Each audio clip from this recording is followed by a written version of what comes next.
एक गांव में सुल्तान नामी किसान अपनी बीवी और 4 लड़कों के साथ रहता था। सुल्तान खेतों में मेहनत मजदूरी करता था और अपने कुंबे को खिलाया करता था, लेकिन इसके 4 लड़के सुस्त थे जो इसी तरह गांव में घूमते थे।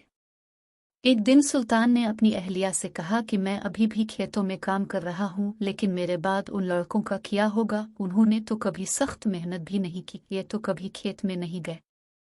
सुल्तान की अहलिया ने कहा कि आहिस्ता आहिस्ता वो भी काम करना शुरू कर देंगे।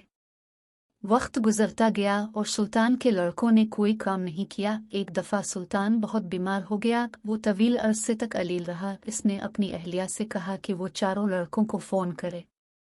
इसकी बीवी ने 4 लड़कों को बुलाया और उन्हें लेकर आए। सुल्तान ने कहा कि अब मैं ज्यादा दिन नहीं जीऊंगा। सुल्तान परेशान था कि इसके जाने के बाद इसके बेटों का क्या बनेगा।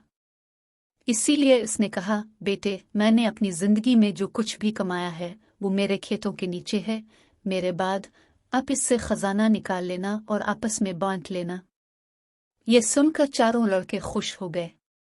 कुछ देर अरसा के बाद सुल्तान की मौत हो गई। सुल्तान की मौत के कुछ दिन बाद इसके लड़के दफन शुदा खजाना तलाश करने के लिए खेत में गए थे। उन्होंने सुबह से शाम तक सारा खेत खोद लिया, लेकिन उन्हें कोई खजाना नजर नहीं आया।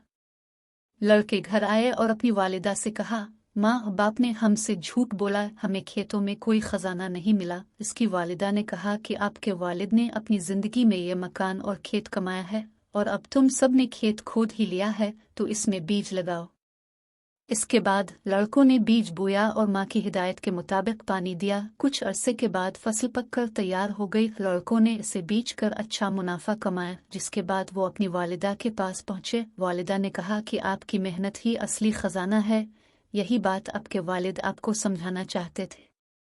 कहानी का इखलाकी सबक, हमें काहली छोड़कर सख्त मेहनत करनी चाहिए। मेहनत करना इंसान की असल दौलत है।